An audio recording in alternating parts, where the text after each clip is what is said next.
Souheila El Hachmi, bonjour. Bonjour. Vous recevez ce matin M. Abdelkader Messahan, ministre des Affaires maghrébines de l'Union africaine et de la Ligue arabe. Monsieur Abdelkader Messahan, bonjour. Bonjour, c'est là. Alors, le terrorisme est devenu une menace mondiale. Face au terrorisme, il faut une riposte globale. Qu'est-ce que cela sous-entend exactement, Monsieur Messahan, puisque ces propos ont été tenus par le chef de l'État? En fait, le terrorisme, effectivement, est devenu une menace globale contre la paix, la sécurité. Et comme l'a souligné le président Bouteflika dans son message au président français après les événements qu'a connu la capitale française vendredi dernier, le terrorisme est devenu une véritable menace, une atteinte à l'humanité elle-même. Donc il est évident qu'aujourd'hui, l'Algérie, qui est fortement impliquée depuis de longues années dans la mobilisation internationale pour faire face à ce front, puisque le terrorisme est un phénomène global, donc il faut une réponse globale, et ça a été la démarche de l'Algérie depuis des années. Alors vous avez déclaré récemment, Monsieur Messahan, à New York, que l'extrémisme violent et les idéologies de l'exclusion, de l'intolérance et de la négation de l'autre sont la matrice du terrorisme. Qu'est-ce que c'est? Effectivement, le terrorisme se nourrit d'un discours. Ce discours, c'est le discours de l'inclusion et de l'inclusif. C'est mon discours et rien d'autre. Donc il est effectivement souligné, et nous l'avons fait, comme vous l'avez dit, à plusieurs reprises, qu'il trouve sa force dans justement ce discours radical qui est prôné un peu partout, et qui fait que le terrorisme aujourd'hui tire une partie de ce qu'il est, justement de ce genre de discours qui fait qu'il puise sa force dans ce discours radical. Alors, discours radical, c'est la raison pourquoi vous appelez à la déradicalisation aujourd'hui, Monsieur Messahan. C'est l'action primordiale. Absolument. L'Algérie, comme vous l'avez remarqué ces dernières semaines, et depuis 2 ou 3 mois, l'Algérie s'est beaucoup investie dans le partage de son expérience en matière de déradicalisation. Nous sommes un pays qui a extrêmement souffert, nous sommes un pays qui a payé un prix très lourd face justement au terrorisme. Et l'Algérie, donc, et depuis 1999, depuis l'avènement, la venue du président de la République à la tête des affaires de l'État, il a mené une politique de déradicalisation. Je m'explique.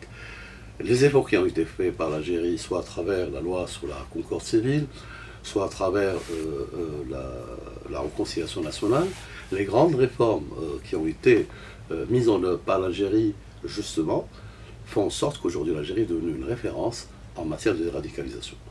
J'ai été donc invité à présenter au nom de mon gouvernement devant l'Assemblée générale des Nations Unies, devant le forum international ou la conférence internationale qu'avait invité le président Obama en septembre dernier à New York sur l'extrémisme violent, justement l'expérience de l'Algérie. Et heureuse coïncidence, ça a été un 29 septembre, et ce 29 septembre, c'était le 10e anniversaire du référendum sur la réconciliation nationale. Donc l'Algérie s'est beaucoup investie dans ce domaine. Nous avons été sollicités par le Conseil de sécurité, notamment par son comité de lutte antiterroriste. Nous avons été sollicités par beaucoup de partenaires pour faire en sorte que cette expérience de l'Algérie soit partagée. Mais justement, l'expérience algérienne pourrait-elle servir de base pour la lutte contre le terrorisme, ce terrorisme qui fait aujourd'hui sa mutation? L'Algérie, donc, comme je disais tout à l'heure, a fait part de son expérience en mettant en exergue ce qui a été accompli dans le phénomène de la déradicalisation. Je vais vous dire, hier vous avez reçu, je crois, un de vos invités, c'était je crois M. Talbi, qui avait dit que l'Algérie est le pays qui donne le moins au terrorisme, ou moins à Daesh par exemple. C'est vrai, pourquoi? Et ça c'est le résultat de la déradicalisation. Quand j'avais pour la première fois soulevé cette question, c'était en février donc 2014, plutôt 2015, c'était à Washington, où pratiquement tous les discours des intervenants, là j'ai été invité donc pour essayer de partager son expérience, tout le monde parlait de radicalisation, moi j'ai dit qu'il fallait parler de déradicalisation. Et j'ai présenté l'expérience algérienne en 10 points. Déradicalisation c'est quoi? Je l'avais dit au début de cette émission que c'est la concorde civile, c'est la réconciliation, mais c'est également donc la réhabilitation de l'islam traditionnel, de l'islam de nos ancêtres, de nos parents, de nos grands-parents. C'est redonner à la mosquée sa véritable vocation, c'est-à-dire une mission culturelle, une mission culturelle, redonner à l'école sa vocation d'école citoyenne, le rôle de la presse, le rôle des médias, votre rôle dans justement la déradicalisation est absolument extraordinaire. J'ai expliqué également que le choix de l'Algérie qui a été fait de la démocratie, ce n'est pas un choix, disons, créé d'une certaine coquetterie ou parce que c'est à la mode, parce que la déradicalisation est l'un des fondements même de la lutte contre la radicalisation. Plutôt la démocratisation est le fondement de la lutte. Pourquoi? Parce que lorsqu'on parle de radicalisation, je l'ai dit tout à l'heure, on parle de l'exclusion et de l'exclusif. C'est mon discours et mon discours seul. Par contre, la démocratie, ça veut dire des espaces de liberté, d'expression, accepter les uns les autres, bien sûr, compte tenu d'un contexte et en tenant compte, bien sûr, de lois de la République, c'est-à-dire dans un contexte d'un état de droit. Donc ce sont ces expériences, j'irai plus loin. Quel est le rôle de l'imam? Il fallait repenser à la formation d'un imam pour que son discours soit lui aussi un discours fait de tolérance et fait d'acceptation de l'autre. Mais justement, comment aujourd'hui, par exemple, l'expérience algérienne pourrait servir de base quand vous avez certains qui disent que le terrorisme a changé de nature et de mode opérationnel. Nous sommes dans une sophistication du terrorisme. Quel est votre commentaire justement sur cette question, monsieur Messahel? Il y a une mutation. Le terrorisme, malheureusement, s'adapte. Quand je parle de mutation du terrorisme, comme vous remarquez qu'il y a quelques temps, quelques années, c'est des opérations ciblées contre des installations, contre des institutions de l'État. Aujourd'hui, le terrorisme occupe des espaces, c'est-à-dire c'est ce qui se passe en Irak, ce qui se passe certainement en Libye, ce qui s'est passé au Mali. Donc ce n'est plus des actes, disons, ciblés, c'est carrément des contrôles de vastes territoires. Et là donc, ça, c'est une première mutation. Le mode également, le mode qui est utilisé, des techniques sophistiquées, le recours au suicide, le recours donc, et aujourd'hui, le recours à la cybercriminalité, enfin, le recours pratiquement aux réseaux sociaux, à l'utilisation d'Internet. Donc il y a une mutation dans le mode opératoire, et il y a une mutation également dans ce que je disais tout à l'heure, donc on passe d'actes ciblés à l'occupation et au contrôle d'espaces importants. Alors justement, vous parlez de terrorisme qui occupe des espaces aussi de communication. La nouvelle communication que représente grandement Internet est devenue aujourd'hui l'autoroute préférée de la propagande terroriste. Plus de 2000 vidéos sont postées mensuellement et c'est votre déclaration, monsieur Messahel. Face à cette situation, comment faire aujourd'hui pour préserver notre jeunesse et aussi le monde de ces dangers? Il faut s'organiser, il faut réguler au plan international. Quand j'avais présenté cette expérience algérienne à la dernière session du Forum global de lutte contre le terrorisme, que l'Algérie parmi les initiateurs et parmi les fondateurs de ce forum, vous savez que ce forum se décline en comités et l'Algérie co-préside avec le Canada un sous-comité sur le Sahel. Et là, dans le cadre justement de la mise en œuvre de ce qu'on a convenu, et notamment ce qui nous revient en matière de vulgarisation de notre expérience en matière de déradicalisation, l'Algérie abritera en 2016 deux forums, c'est-à-dire toujours dans le cadre du Forum global, deux conférences. L'une que ça a consacrée à la place de la démocratie dans la déradicalisation, donc cette conférence se tiendra au cours du premier trimestre de l'année 2016. La deuxième conférence, elle, s'attaquera au sujet justement de la cybercriminalité, l'utilisation d'Internet et des réseaux sociaux, dans le cadre de la mobilisation guillemets, donc, du terrorisme, où c'est commoditaire, à travers l'utilisation des réseaux sociaux. Et effectivement, c'est devenu des moyens de mobilisation, de propagande et d'enrôlement. Donc aujourd'hui, la communauté internationale, les Nations Unies doivent s'organiser pour gérer au mieux ces réseaux sociaux. Et ces réseaux sociaux doivent être au service de la paix, au service de l'humanité, et non pas comme un instrument ou un vecteur de destruction massive de populations un peu partout. Donc il revient à la communauté internationale de prendre des mesures pour réguler, pour codifier les règles, devant présider donc à l'utilisation de ces nouvelles technologies de l'information. Mais quelles mesures prendre aujourd'hui, M. Messahel? Quelle est la proposition de l'Algérie, puisque vous dites qu'Internet est devenu la meilleure agence de recrutement des groupes terroristes? Je vous ai dit, nous allons avoir donc des réunions à un niveau d'experts, de haut niveau, des gens donc spécialisés dans ces domaines. Et il est évident que le but de cette conférence, qui se tiendra, comme je l'ai dit, donc, au début de l'année 2016 à Alger, c'est justement lutter contre l'usage ou l'utilisation d'Internet ou des réseaux sociaux à des fins de propagande, d'enrôlement, du terrorisme. Mais par rapport justement au recrutement, l'Algérie est heureusement moins concernée. M. Talbi l'avait indiqué hier. Mais comment aujourd'hui contrôler Internet? Est-ce qu'on peut le contrôler? Ouais, on peut le contrôler. Il y a dans certains pays, c'est le problème qui ne se pose pas uniquement en Algérie, il se pose pratiquement dans tous les pays du monde. Vous savez, aujourd'hui, que ce soit aux États-Unis ou en France ou ailleurs, ces moyens sont utilisés. Donc il va falloir réguler, et puis bon, ça sera le cadre de la loi, comment faire, encadrer ce genre de situation. Et aussi une affaire de spécialistes. Ce sont des questions, comme je disais tout à l'heure, qui feront l'objet d'un débat spécialiste lors de notre réunion au courant de premier trimestre 2016 à Alger.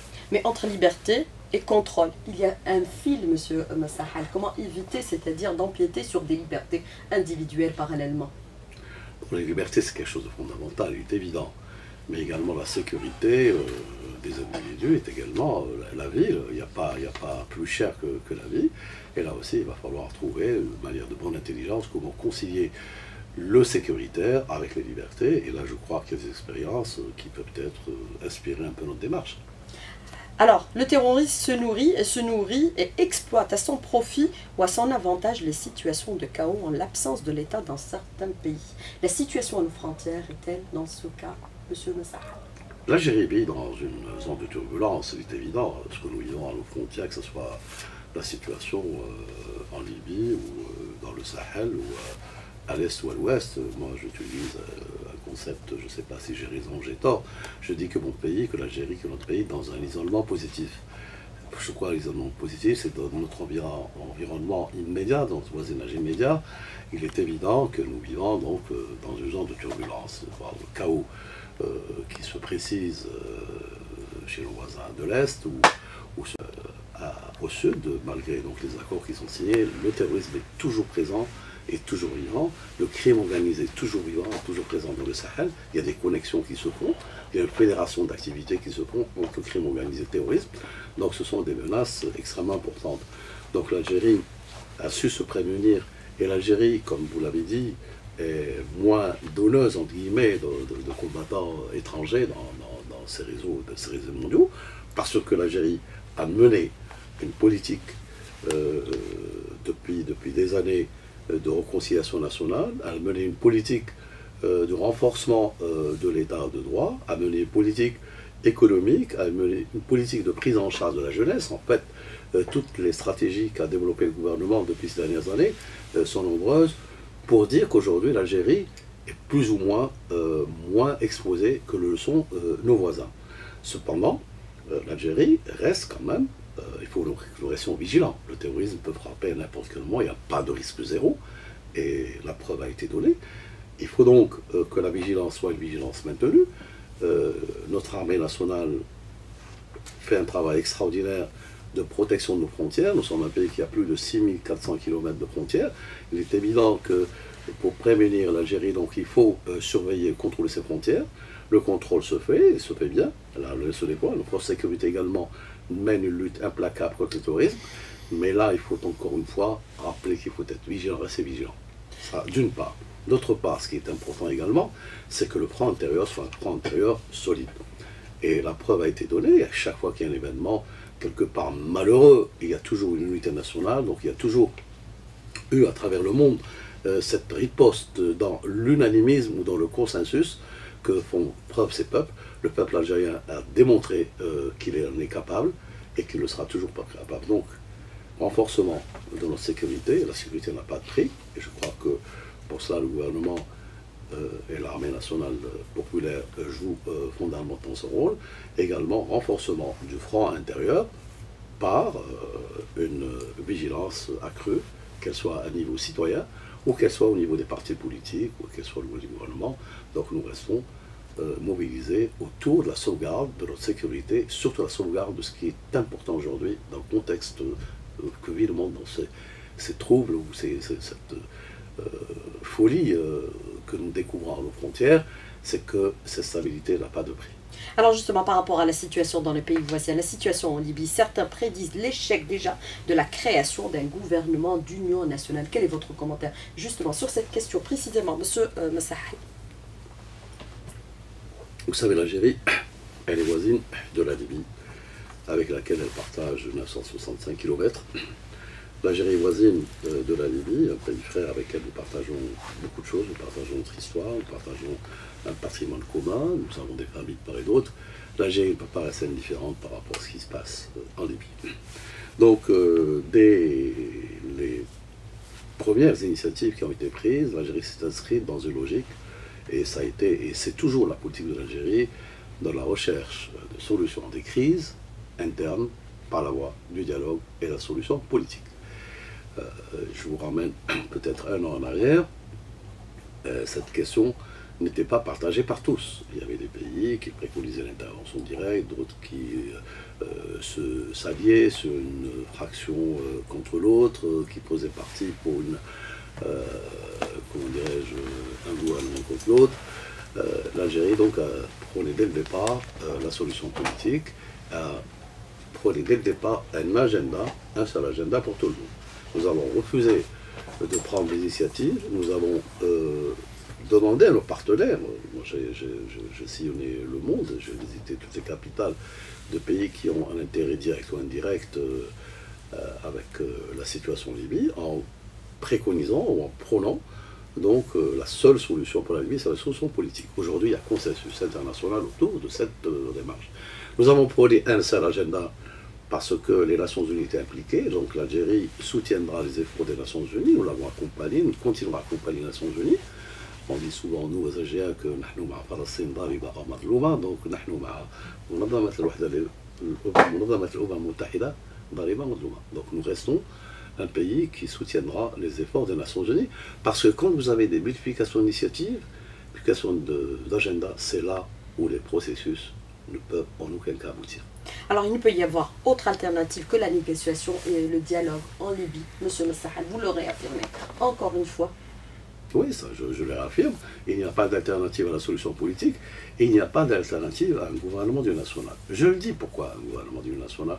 Nous avons été de ceux qui ont prôné dès le départ que la solution dans l'étape actuelle soit un gouvernement national. On ne peut pas s'accommoder de deux gouvernements à Tobruk et à l'autre à Tripoli.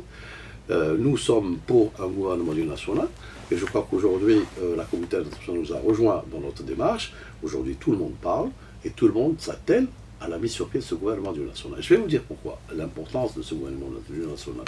D'abord pour que la Libye puisse, ou les Libyens puissent mettre de l'ordre dans la maison Libye, il faut qu'il y ait un gouvernement. Aujourd'hui, il faut réhabiliter les institutions en Libye. Nous disions tout à l'heure, le terrorisme se nourrit, se développe en l'absence de l'État ou dans la faiblesse de l'État. Je vous donne un exemple. Nous, dans la gestion, c'est vrai, l'Algérie, nos forces armées sont déployées tout au long des frontières, mais de l'autre côté, nous n'avons pas affaire à un État, nous n'avons pas affaire à des milices ou à des groupes. Donc là, ça devient, si vous voulez, urgent pour qu'il y ait un vis-à-vis par rapport à, notamment dans le cas de surveillance frontière. Ça se passe bien avec la Tunisie. Pourquoi? Parce que de l'autre côté de la Tunisie, il y a un État, il y a un gouvernement, il y a des institutions, il y a une armée, il y a des services de sécurité. Malheureusement, du côté libyen, nous ne l'avons pas. Donc la mise sur pied de ce gouvernement devient une nécessité et un impératif si on veut réellement remettre ce pays dans les rails de la stabilité. Est-ce qu'on peut considérer aujourd'hui, monsieur Messahi, avec du recul, que l'intervention militaire en Libye était une erreur? Nous l'avons toujours dit. Le président avait reçu de 2011, j'ai eu cette chance d'avoir été, ou ce privilège, d'avoir été présent donc, à tous les entretiens qu'il a eu avec tous les émissaires. Souvenez-vous, en 2011, quand tout ce monde-là venait à Alger, que ce soit de partenaires américains, français, italiens ou autres, à chaque fois l'Algérie avait mis en garde contre l'intervention et contre surtout les conséquences de cette intervention. Les conséquences de l'intervention n'est jamais, disons, militaire, une solution. Pourquoi? Parce qu'on sait comment commence une intervention. On peut savoir quand est-ce qu'elle commence. On peut savoir peut-être quand est-ce qu'elle se termine, mais on ne sait surtout pas comment elle se termine. Et généralement, ça se termine par des catastrophes. Ce que nous avons vécu, donc après 2011-2012, et notamment la situation au nord du Mali, avec le déploiement ou l'arrivée de milices venant de Libye ou fuyant le champ, le théâtre d'opération, qui se retrouvent au nord du Mali et qui proclament l'indépendance de l'Azawad, là c'est une conséquence directe.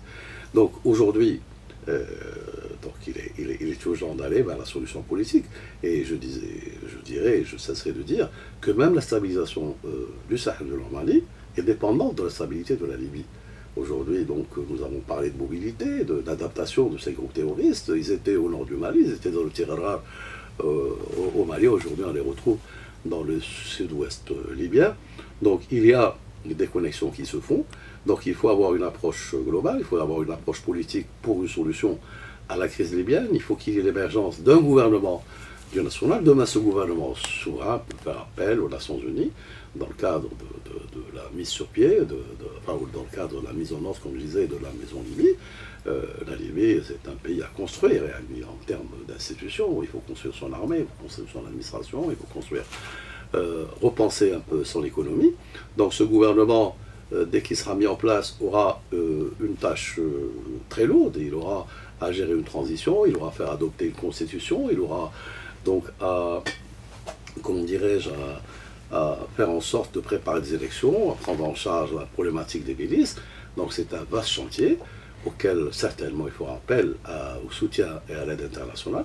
L'Algérie, dans ce contexte, apportera, dans la mesure de ses lois, dans la limite de ses lois et dans la limite de ses moyens, apportera sa contribution donc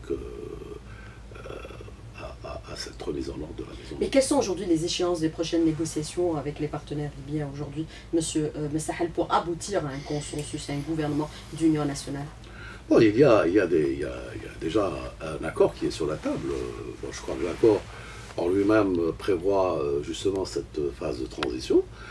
Cet accord a été accepté, je dirais. Bon, il faut voir un peu, il y a des substabilités, il y a certainement des positions de certaines parties en Libye qui demandent peut-être un peu plus, mais en majorité, que ce soit les membres du Congrès général ou les membres du Parlement, sont pour la mise en œuvre de cet accord, ils sont pour la mise en place de ce gouvernement. Reste qui va être au gouvernement ou pas, ça c'est des questions peut-être qui apparaissent pour certains comme des détails, pour d'autres apparaissent des questions majeures, mais sur le principe de la mise au pied sur ce gouvernement, je crois que tout le monde est d'accord. Donc, les Nations Unies vont poursuivre leurs efforts, l'Algérie, comme je l'ai dit, va accompagner les Nations Unies, mais en même temps, nous, les pays voisins, nous avons une série de réunions qui sont programmées dans les prochains jours.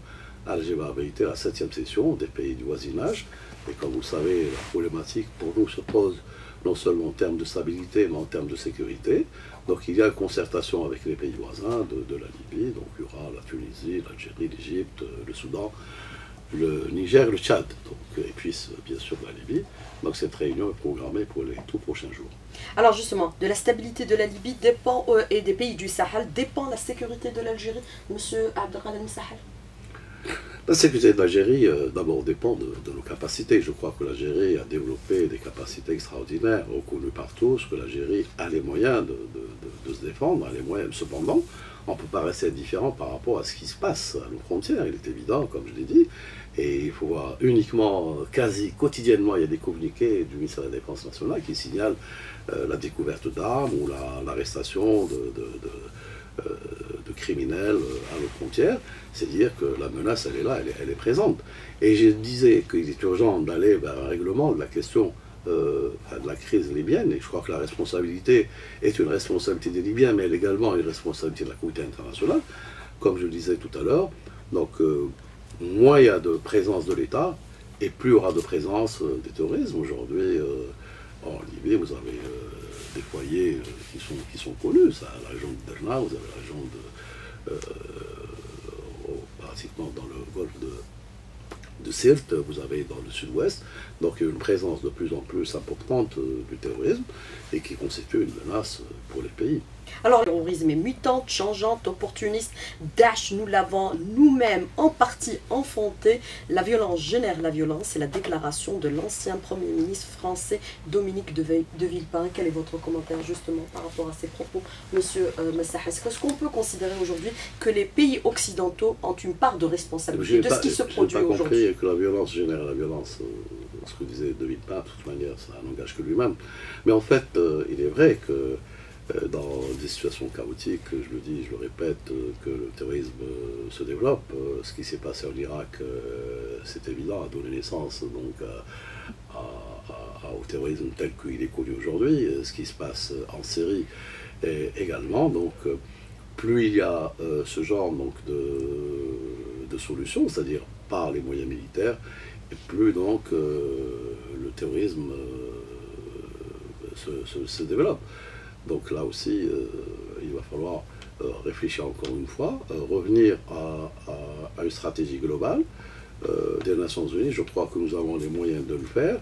Et cette stratégie globale n'est pas uniquement des frappes ou uniquement militaires. Il y a d'autres facteurs qu'il va falloir prendre en charge. Nous parlons du financement du terrorisme, par exemple. Il faut tarir ses sources de financement, parce que le terrorisme, là aussi, il lui faut des moyens, et les moyens, il peut les avoir à travers, justement, des sources occultes de financement. Nous avons travaillé à cela. L'Algérie, donc, a proposé, lors du sommet du Conseil de paix et de sécurité à Nairobi, une conférence de haut niveau à Alger, pour réunir les experts, réfléchir donc sur ces questions du tarissement des sources de financement. C'est un travail qui est en préparation. Donc la décision du Conseil de paix et de sécurité réunie à Nairobi au niveau des chefs d'État et chefs de gouvernement a été entérinée par le sommet de l'Union africaine. Et on se prépare là aussi en 2016 à réunir une conférence africaine sur le financement ou sur le financement du terrorisme. L'objectif étant, et ça la résolution du sommet de l'Union africaine le souligne, c'est d'aller vers les Nations Unies, négocier, si vous voulez, un protocole additionnel à la Convention sur le terrorisme de 1979 des Nations Unies sur la lutte contre le terrorisme, pour faire en sorte que cette question soit réellement prise en charge. Il faut s'attaquer donc aux sources de financement du terrorisme. Et là, l'Algérie donc a déjà initié au niveau de l'Union africaine, comme je viens de le dire, toute une comment dirais-je, une projection. Et avec la réunion d'Alger, on se préparera pour que l'Assemblée générale des Nations Unies, lors de sa prochaine session, se saisira donc de cet aspect pour essayer de renégocier ou négocier un protocole additionnel à cette convention de 79 sur le terrorisme des Nations Unies. Mais quand vous dites source occulte de financement, quelle source, monsieur Messahal? Vous avez trois sources en fait aujourd'hui qui sont connues du financement du terrorisme. Vous avez d'abord le paiement des rançons. Donc là aussi, il va falloir prendre des mesures à l'échelle internationale pour refuser de payer ces rançons, pour sanctionner ceux qui payent les sanctions et sanctionner ceux qui demandent des sanctions. Donc ça, c'est le premier aspect. Vous avez le deuxième aspect, c'est les trafics en tout genre, c'est le crime organisé, c'est la drogue, c'est le commerce de la drogue, c'est le commerce humain. Et aujourd'hui, moi j'ai lu des rapports effrayants la semaine dernière faits par les Nations Unies, que le seul trafic de drogue rapporte plus d'1 milliard de dollars aux groupes terroristes et aux groupes au narcotrafic au niveau du Sahel uniquement, et ça c'est ahurissant. Donc si cet argent, disons, s'il y avait la moitié de l'argent qui est dépensé par l'effort international pour le développement de ces zones, je crois. Donc ça c'est la deuxième source de financement qui se fait à travers le commerce des drogues ou à travers le trafic.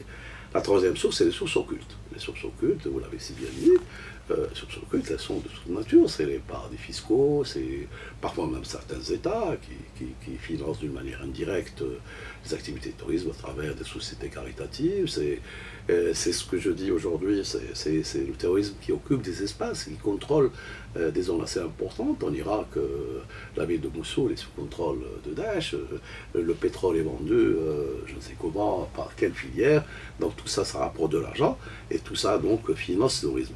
La stratégie que nous voulons développer, nous, qui a été adoptée par l'Union africaine, comme je l'ai dit tout à l'heure, c'est de réfléchir aux sources de financement et comment tarir ces sources de financement, et aller vers une conférence internationale, aller vers un protocole additionnel, pour faire en sorte que ça soit criminalisé, que c'est arrivé donc au tarissement des sources de financement du terrorisme. Mais il y a aussi le trafic d'armes. Qui fournit ces armes à ces groupes terroristes, M. Messahel, aujourd'hui, puisqu'on parle de ceintures explosives qui sont utilisées dans certains attentats, de Kalachnikov, c'est pas à la portée de tout le monde ces armes.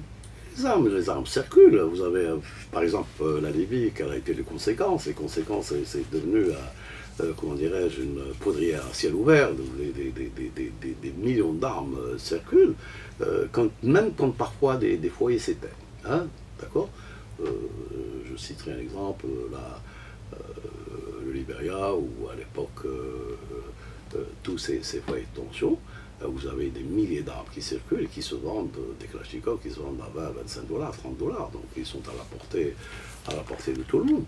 Donc aujourd'hui, là aussi, c'est une question, la circulation des armes est un problème, et il va falloir là aussi que la communauté internationale, les Nations Unies, et surtout les organes compétents, les Nations Unies prennent en charge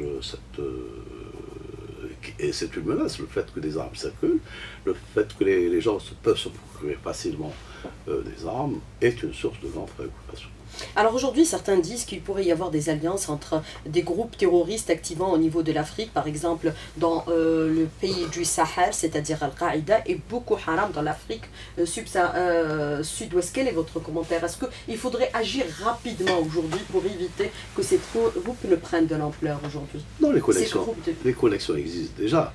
Elles existent déjà entre les groupes terroristes. Il est évident qu'ils recherchent le même objectif, et puis ils travaillent déjà, ces groupes, ensemble. Bon, il y a je disais aussi, mais il y a plus grave encore, plus large encore, c'est les connexions qui se font avec le crime organisé. Donc, c'est l'argent qui fédère les activités, par exemple, si on prend le Sahel, entre ces groupes terroristes et ces narcotrafiquants. Nous, pourquoi on parle de narcotrafic, ou plutôt parfois de narcoterrorisme, effectivement, dans le Sahel, vous avez donc des trafics et des sources de financement qui font que les gens fédèrent leurs activités. Le matin, il est narcotrafiquant, à midi, il est, je sais pas moi, rebelle, le soir, il est djihadiste, et c'est les mêmes personnes. Donc, leurs activités se fédèrent, leurs discours également se fédèrent. Et là, je crois qu'il y a un travail qui a été entamé de coordination, un travail de lutte contre ces phénomènes par les pays. Chacun développe ses propres capacités, mais également par une coordination, où la coordination se fait à travers le CEMOC, pour ce qui s'agit par exemple du Sahel. Pour la lutte et les trafics contre les routes sont identifiées. Vous avez pour le Sahel la route de la cocaïne qui vient de l'Amérique latine, elle arrive au niveau du Sahel. La route de l'héroïne qui vient de l'Afghanistan, elle se retrouve au Sahel. Et la route du hashish qui vient du Maroc se trouve au Sahel. Donc c'est devenu un carrefour de différentes routes donc de grand trafic. Et là, donc, il faut renforcer les capacités de ces pays. Et c'est d'abord le fait des pays eux-mêmes. Il faut qu'ils eux-mêmes s'engagent dans une lutte d'une manière radicale. Mais également, il faut que la communauté internationale accompagne ces pays qui parfois n'ont pas tous les moyens d'y faire face, les accompagne par un partenariat dans le cadre justement de la lutte contre ces fléaux. C'est ce que fait l'Algérie actuellement au niveau du Mali. L'Algérie le fait avec le Mali, elle le fait avec tous ses pays voisins. Alors, l'ennemi aujourd'hui, par rapport à ce que vous déclarez à l'instant, il est connu, il est identifié. Est-ce qu'on peut évaluer, par exemple, les troupes ou le nombre de terroristes activant au niveau de notre région, à nos frontières, M. Messahel, ou alors il reste identifié? On n'a pas de chiffres exacts, il n'y a pas de chiffres, il n'y a pas de statistiques exactes. Mais dans notre région, si vous comptez le nombre de terroristes qui se trouvent en Libye, qui se trouvent au Mali, qui se trouvent un peu dans le Sahel, c'est par milliers. Mais un autre phénomène dans lequel il faut que nous prenions attention, nous avons pris quelques mesures et nous prenons avec nos pays voisins, il y a une coordination qui se fait, c'est que en dehors de l'Algérie, les pays de la région sont devenus fournisseurs donc de combattants étrangers, et la Tunisie ou le Maroc ou la Libye fournissent des troupes donc à Daesh. Et parfois, il faut être vigilant, il y a des retours qui se font et qui deviennent de plus en plus menaçant. Là aussi, je reviens à un État fort, un État capable. C'est un concept qui est très utilisé au niveau des Nations Unies. Un État capable, c'est un État qui est fort et un État qui est juste. C'est un État qui a les moyens de faire sa politique, mais également qui a les moyens donc de préserver, parce que l'État de droit est fondamental dans toutes les luttes contre le phénomène du terrorisme. Alors vous dites que les pays voisins fournissent des terroristes, ce n'est pas le cas de l'Algérie, puisque nous avons eu M. Talbi qui a évalué à peu près ces hommes à un peu moins de 100. Enfin, on parle de quelques dizaines. Je dis là aussi, c'est un phénomène, c'est le résultat donc, de toute une politique de radicalisation qui a été menée par l'Algérie. Et puis l'Algérie a vécu ces événements, elle a vécu une décennie noire. Il n'y a pas une famille algérienne qui n'a pas été touchée par ces événements. Je crois que le peuple algérien, je crois que nos jeunes, je crois que nos filles, nos femmes, nos hommes, enfin, les citoyens algériens, là où ils soient, a vécu ces moments. Il faut pas les oublier. Nous ne voulons pas les revivre, et ça je crois qu'il y a un consensus national, mais la générosité de ce peuple, c'est que nous allons partager notre expérience avec les autres pour leur éviter ce que nous avons vécu pendant toute une décennie. Alors vous déclarez, M. Messahed, que le terrorisme n'a jamais été aussi florissant que depuis l'apparition et la récupération par des forces occultes des aspirations légitimes de certains peuples au changement. Le printemps arabe est en train de se transformer sous nos yeux et face à l'impuissance des peuples, on est un printemps de terroristes. Quel est votre commentaire? Pourquoi vous avez tenu ce type de propos, monsieur? Non, je n'ai pas tenu cette propos, c'est un constat. Vous savez, quand on vient au nom des libertés, on vient au nom de la défense citoyenne, mettre en œuvre des agendas occultes, on n'est pas naïf. Ce qu'on appelle les printemps arabes, en tous, et vous l'avez vécu avec nous, que ce soit en Tunisie ou ailleurs, ou en Libye, partout, ça a été l'émergence d'un courant antidémocratique. Il faut rappeler un chat un chat. Le discours qui a été tenu par certains courants radicaux au cours de ces printemps arabes nous a conduit à des situations où, bien au contraire, c'est l'étouffement de l'expression, de l'aspiration citoyenne qui a prévalu, et non donc la libération des espaces de convivialité ou de partage ou de démocratie ou d'expression. Le constat, il est là, il est fait. Ça, c'est pas moi qui l'ai fait, ce sont tous les grands spécialistes du monde qui le font. Donc, ces printemps arabes ont accouché de quoi? Ont accouché malheureusement de situations où il y a eu beaucoup plus l'émergence de forces de l'exclusion, de l'exclusif, que des forces démocratiques. Alors nous avons vécu des moments d'horreur extrême durant les années 90. Pour qu'on n'oublie pas, aujourd'hui il est question de renforcer le front interne. Quelles sont les actions primordiales selon vous pour assurer cette stabilité, la sécurité de l'Algérie dans un environnement de troubles? Moi je crois que la responsabilité d'abord, elle est la responsabilité de tout le monde. Vous savez que nous sommes un pays, nous sommes le pays de, comme disait Le Corbusier, nous sommes un don de Dieu, cette Algérie. Nous avons un beau pays, c'est un pays qui est de la vie même de grands spécialistes mondiaux, parmi les 10 plus grands pays au monde. Ce pays qui a tant souffert, c'est un pays qui a tant donné, donc il est évident qu'aujourd'hui, plus que jamais, cette stabilité, ce pays, il faut le préserver. Il ne le peut être que par ses enfants, il ne peut être que par, comment dirais-je, un front intérieur très solide. Le pays est stable grâce à la clairvoyance, grâce à la politique qui a été donnée à ce jour par le président de la République. Je pense qu'aujourd'hui, les Algériens l'ont démontré à travers différentes élections, que les choix qui ont été faits ont été les choix justes. C'est les choix de la conciliation, c'est les choix de la concorde civile, c'est les choix de développement, c'est le choix de la lutte contre le chômage, c'est le choix donc des grandes réformes. Je crois que ça a donné à l'Algérie cette stabilité reconnue mondialement. Tout le monde reconnaît que l'Algérie est un pays, l'un des rares pays stables dans la région. Donc cette stabilité, nous devons, nous Algériens, la garantir. Et je dis c'est l'affaire de tous, c'est l'affaire de citoyens. Donc ce front intérieur, il faut qu'il soit très fort. Mais également, il faut que nous restions vigilants parce que la menace est toujours là. Alors le monde découvre aujourd'hui des tueries en masse. Nous l'avons vécu. Nous avons vécu Bent al-Haïraïs. Évidemment, enfin, vous disiez tout à l'heure au début de votre émission que Aujourd'hui, le monde découvre que la menace, elle est grande, que la menace l'atrocité du terrorisme. Elle est immense, elle est là. Nous l'avons découvert il y a des années. Donc nous avons une bonne mémoire. Nous avons vécu dans Talha, nous avons vécu Raïs, à un moment où c'était le Kitiki. Aujourd'hui, le monde découvre l'horreur du terrorisme, découvre cette terreur.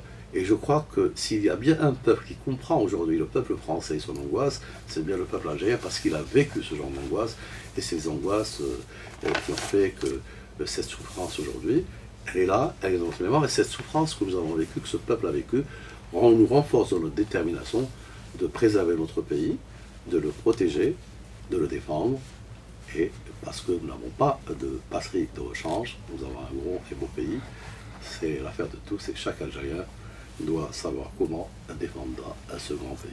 Mais parallèlement, il faut éviter de tomber dans d'autres extrêmes. La xénophobie, l'islamophobie incitent à la radicalisation, au terrorisme, M. Messahed. Je l'ai dit, je peux d'ailleurs vous remettre le manuel que nous avons remis aux Nations Unies. C'est un manuel qui comporte plus d'une trentaine de pages.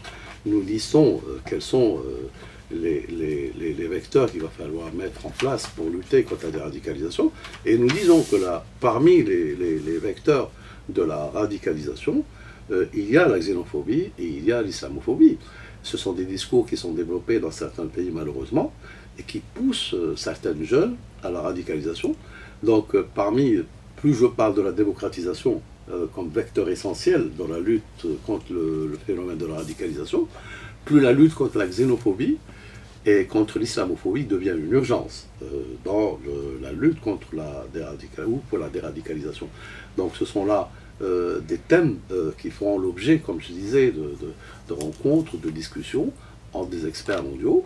Et lors des conférences d'Alger, quand on parlera de la démocratie, c'est évident, et la déradicalisation, on parlera également des conséquences de la xénophobie et de l'islamophobie que l'on rencontre un peu partout. Monsieur Abdelkader Messahed, merci d'avoir répondu à nos questions et d'avoir été avec nous ce matin dans le studio. Merci beaucoup, bonne journée. Voilà, et je montre votre livret pour que les Algériens puissent y accéder. Donc, il est déjà sur les sites internet du ministère des Affaires étrangères et il a été largement diffusé à la presse sur les pratiques en matière de radicalisation que l'Algérie aujourd'hui partage avec la communauté internationale. Merci beaucoup, bonne journée. Au revoir. Merci.